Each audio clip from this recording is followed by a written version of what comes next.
I'm not trying to fight an asteroid or an alien race attacking the planet. It's just us. We can do this, right? We can change, can't we?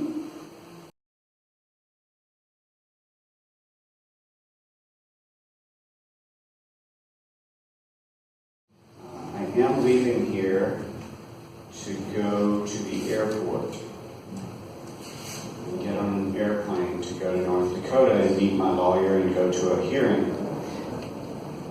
So I'm a hypocrite. I'm only standing in the pulpit because I'm a hypocrite. That's the only way I got here. Right? How did you get to service today? Drove a car. In fact, that was the first question that the prosecutor asked 2 weeks ago in Skagit County when they cross-examined the climate activists who blockaded a railroad track in Anacortes for 3 days last spring. And they said, "Hi, how you doing? Great to hear about your work. How did you get here today?" And the jury understood that these great heroes are hypocrites. Full of bologna. I had a bologna sandwich this morning, so I'm full of bologna too. It was fake bologna.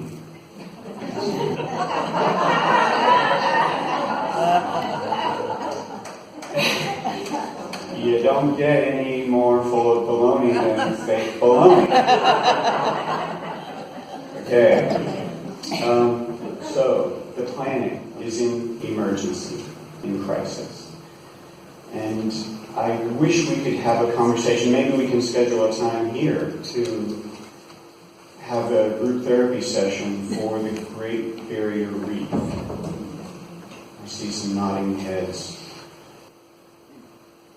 I love Dory and Nemo and Marlin. 91% of the Great Barrier Reef bleached last year. This is their end of summer right now. And so in the next few weeks or a couple of months, we're going to get some more horrifying news. Because 22% of the Great Barrier Reef died last year. And we're in the middle of a bleaching event, another record hot ocean temperature this year. And the oceans aren't going to cool off enough, long enough. And we know that. That's what climate scientists can tell us with their facts. And none of this was supposed to happen for another 30 years. Now that's horrifying enough, that we were going to lose what's referred to commonly as the world's single largest organism in a lifetime. But it's happening now. And we're doing it. And I'm going to get on a plane. And I'm going to put CO2 in the stratosphere today in order to go stop the machine that is destroying us. So when Chief Arvold Looking Horse says it's a blessing and a burden, we are living that whether we are aware of it or not in our every action. I'm still bouncing back and forth between the joy and the horror. And I get to experience extremes of this because I've devoted myself to it full time. I don't work for a living anymore. I work to make things live. The dollars are dangerous. They're actually what keep us hypocritical. Because I can't take a dollar or give a dollar without feeding this beast that is eating our young. Even as a mental health counselor, sitting and talking and helping, listening to people, I am helping them adjust to their lives and be more successful in their careers, and then waving goodbye as they go on vacations to Hawaii to go snorkeling and see the coral reefs. And I'm being paid by the corporations that are now fighting to keep us from having health care. So I can live without dollars. I can't live with dollars anymore. This is the organism that we belong to. It's a rock in space that has this very thin layer of living things on the surface, in the ground, in the water, in the air, on the land. And we are a piece of that. When there's a wildfire in Russia, it accelerates the melting of ice on the Greenland ice sheet, which changes the way the ocean currents are circulating, which contributes to the life or death of ocean creatures all around the world. We're just one tiny strand in this web of life. Isn't that what Chief Seattle told us?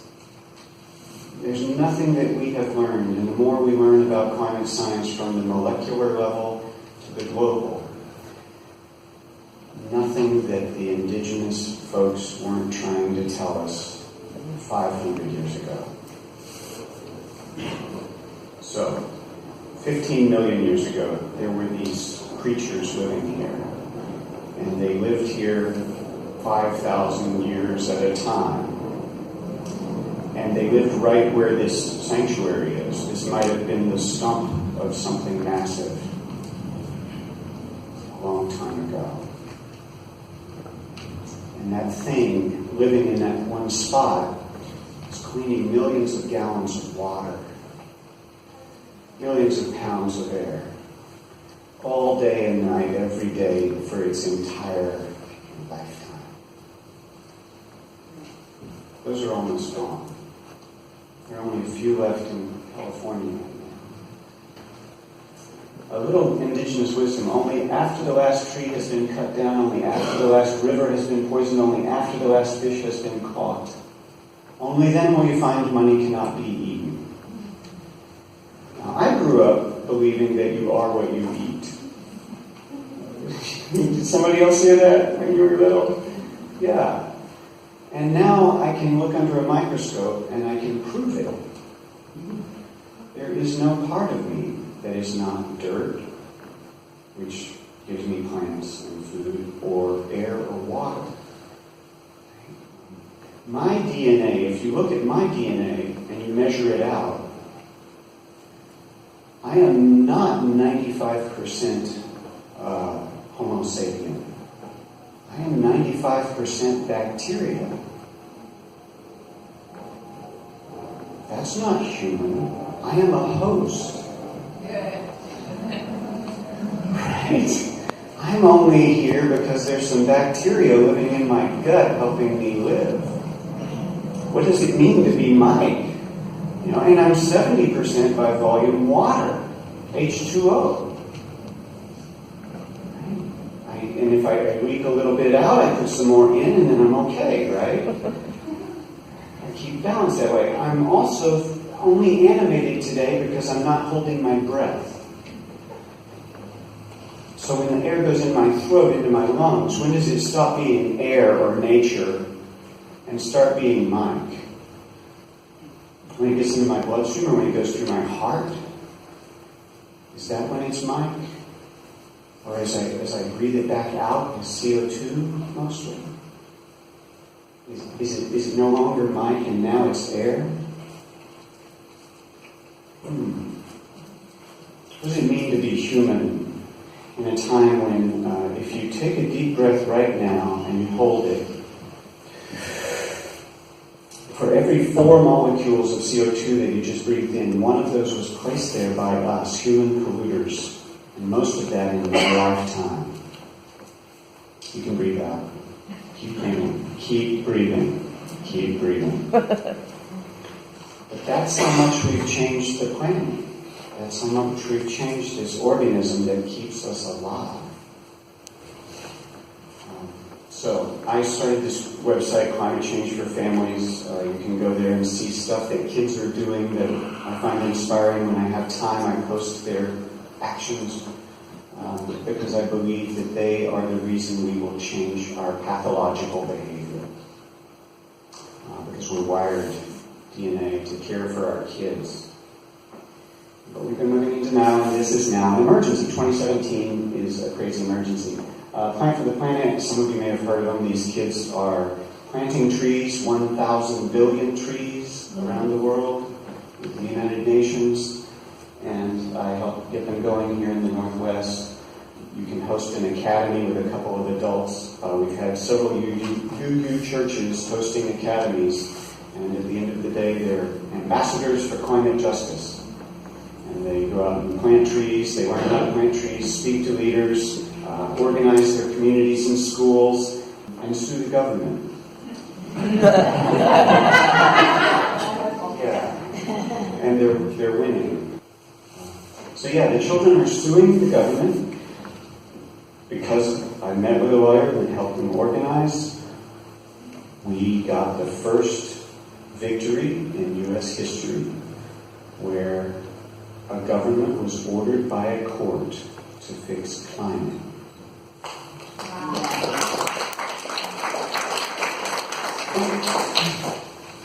This is crazy, right? Blessing. I get to be part of this.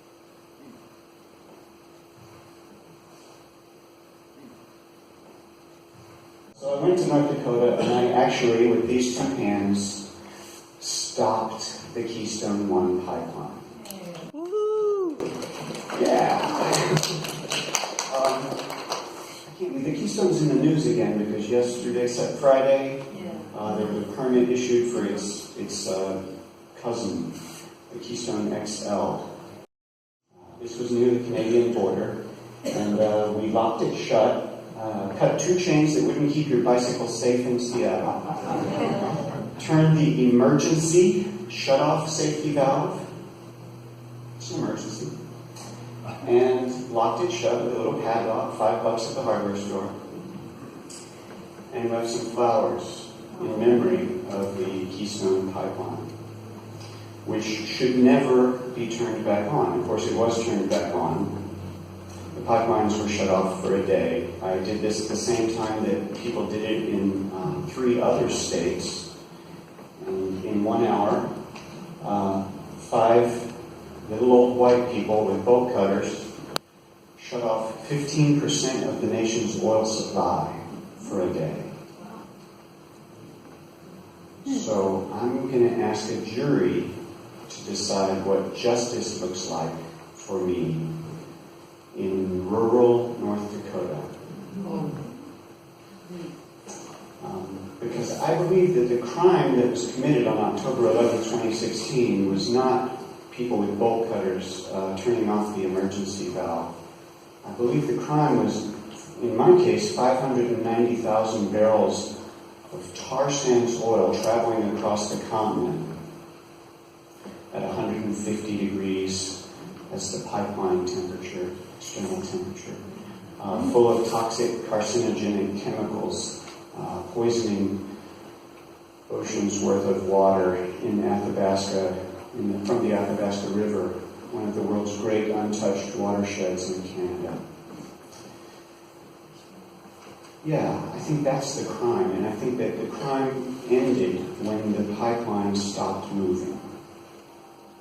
So, I'm going to try to prove that to people. A little history. Earth Day 1970, the modern environmental movement was born. Was anybody aware or part of Earth Day 1970 in this room? Really? Wow. Oh, that's lovely. A great day, and several million people came out in the streets and did teach-ins and biking and cleaning up litter on beaches and you name it. And it was a revolution of sorts. And everybody understood because the rivers were on fire, right? You couldn't breathe the air. There were cities where you didn't know if it was day or night outside. And so we had to do something.